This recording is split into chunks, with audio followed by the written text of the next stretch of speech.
나무야 나무야 청론들아 나를 딛고 오르거라 얼음골 스승과 허준. 이 엽서는 고향의 산 기슭에서 띄웁니다. 스승 유이태가 제자 허준으로 하여금 자신의 시신을 해부하게 하였던 골짜기입니다. 소설 동의보감의 바로 그 얼음골입니다. 온유월 삼복에는 얼음으로 덮이고 겨울에는 오히려 더운 물이 흐르는 계곡입니다. 인체의 해부가 국법으로 금지되어 있던 시절 스승은 이 얼음골로 제자 허준을 불러들였던 것입니다. 스승의 부름을 받고 찾아간 허준의 앞에는 왕골 자리에 반드시 누운 채 자진한 스승의 시체와 시체 옆에 남겨진 유서가 황촉불에 빛나고 있었습니다. 사람의 병을 다루는 자가 신체의 내부를 모르고서 생명을 지킬 수 없기에 병든 몸이나마 네게 주노니 네 정진의 계기로 삼으라고 적은 유서. 그 앞에 무릎을 꿇어 앉은 허준. 의연의 길을 괴로워하거나 병든 이를 구하기를 게을리하거나 이를 빙자의 돈이나 명예를 탐하거든 어떠한 벌이라도 달게 받을 것을 맹세한 다음 시신의 스승을 칼로 가르던 허준의 모습이 어둠 속에서 되살아나는 듯합니다. 오늘은 그날의 횃불 대신 타는 듯한 단풍이 어둠을 밝히고 있습니다. 나는 바위너덜에 앉아 생각했습니다. 소설 속의 유이태와 허준의 이야기는 물론 소설가가 그려낸 상상의 세계이며 사실이 아닐 수도 있습니다. 그러나 그것이 비록 사실은 아니라 하더라도 진실임에는 틀림없다고 믿습니다. 사실이라는 그릇은 진실을 담아내기에는 언제나 작고 부족한 것이기 때문입니다. 내가 20년의 징역살이와 7년여의 칩거 후에 가장 먼저 찾아온 곳이 이곳 얼음골이라는 사실이 내게도 잘 설명이 되지 않습니다. 갇힌 사람들에게 출소의 가장 큰 의미는 독보입니다. 혼자서 다닐 수 있는 권리를 그곳에서는 독보권이라 하였습니다. 가고 싶은 곳에 혼자서 갈 수 있다는 것은 참으로 가슴 설레는 해방감이었습니다. 이제 어머님에 이어 홀로 남아 계시던 아버님마저 세상을 떠나셨습니다. 나는 차라리 허전한 마음으로 기차를 타고 무작정 떠나왔습니다. 온유월이 아닌 가마볼 얼음골에는 이미 얼음이 없었습니다. 그러나 그것은 그리 중요한 일이 아닙니다. 스승과 제자가 서로를 처절하게 승계하는 현장에서 나는 배우고 가르치는 일의 엄정함 하나만으로도 가슴 넘치는 감회를 금할 수 없습니다. 우리는 어차피 누군가의 제자이면서 동시에 스승이기도 합니다. 이 배우고 가르치는 이른바 사제의 연세를 더듬어 확인하는 일이 곧 자신을 정확하게 통찰하는 길이라 생각합니다. 중학교 때든가 나는 이곳에 아버님을 따라온 적이 있습니다. 87에 440여 쪽의 책을 출간하시고 88의 세상을 떠나신 아버님이 생각납니다. 아버님은 그 책에서 사람은 그 부모를 닮기보다 그 시대를 더 많이 닮는다고 하였지만 내가 고향에 돌아와 맨 처음 느낀 것은 사람은 먼저 그 산천을 닮는다는 발견이었습니다. 산의 능선은 물론 나무와 흙빛까지 그토록 친근할 수가 없었습니다. 신토불이란 말이 세계무역기구 체제 이후 한낱 광고문안으로 왜소화되어 버렸지만 어린 시절의 산천이 바로 자신의 정서적 모태가 되고 있다는 깨달음이었습니다.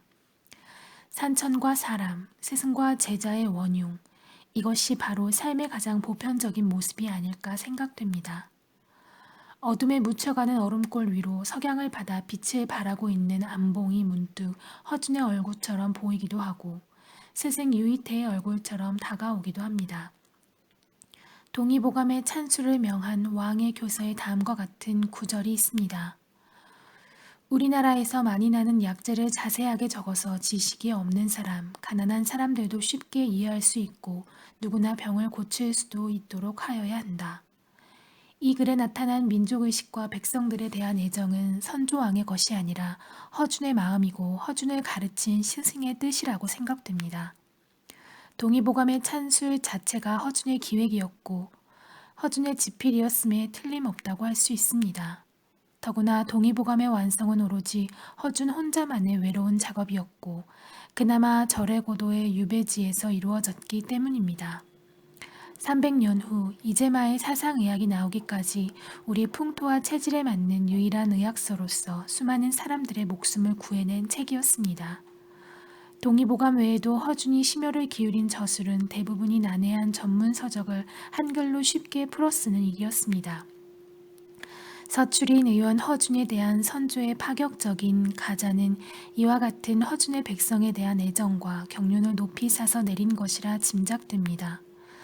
나는 얼음골에 쌓이는 어둠 속에 앉아서 한 사람의 허준이 있기까지 그의 성장을 위하여 바쳐진 수많은 사람들의 애정과 헌신에 대하여 생각하였습니다. 한 송이의 금빛 국화가 새벽 이슬에 맑게 피어나기 위하여 간밤에 무서리가 내리더라는 백거이의 시 국화가 생각납니다. 청년들아 나를 딛고 오르거라. 넌 노신의 얼굴이 떠오르기도 하였습니다. 옛날의 어머님들은 자기가 무엇이 되겠다는 생각보다는 저마다 누군가의 자양이 되는 것을 삶으로 생각하였습니다. 그래서 자모라 하였습니다. 사람과 사람의 연쇄 가운데에다 자신을 세우기보다는 한 벌의 패션 의상과 화려한 언술로 자기를 실현하고 또 자기를 숨기려 하는 것이 오늘의 문화입니다. 당신의 장탄식이 들리는 듯합니다. 무수한 상품의 더미와 그 상품들이 만들어내는 미학에 매몰된 채 우리는 다만 껍데기로 만나고 있을 뿐이라던 당신의 말이 생각납니다. 정작 두려운 것은 그러한 껍데기를 양산해내고 있는 보이지 않는 손을 잇고 있는 것이라 할 것입니다. 고매한 도덕적 언어들이 수천억 원의 부정한 축제로 여지없이 무너져 내리는 이 위선의 계절에 우리는 과연 무엇으로 가르치고 무엇으로 배우는가 하는 생각이 얼음골의 차가운 교훈으로 남습니다. 알튀세르는 연극이란 새로운 관객의 생산이라고 하였습니다. 관람을 완성하기 위하여, 삶 속에서 완성하기 위하여 그 미완성의 의미를 추구하기 시작하는 배우의 생산이라고 하였습니다. 우리는 무대 위를 걷든 객석에 앉아있든 어차피 삶의 현장으로 돌아와 저마다 그 미완성의 의미를, 그 침묵과 담론의 완성을 천착해 가는 사람들 속을 걸어갈 수밖에 없다고 생각됩니다. 화사한 언어의 요설이 아니라 결국은 우리의 앞뒤 좌우에 우리와 함께 걸어가는 수많은 사람들의 삶으로서 깨닫고 삶으로서 가르칠 뿐이라고 믿습니다. 여느 해보다 청명하고 길었던 가을이 끝나고 있습니다.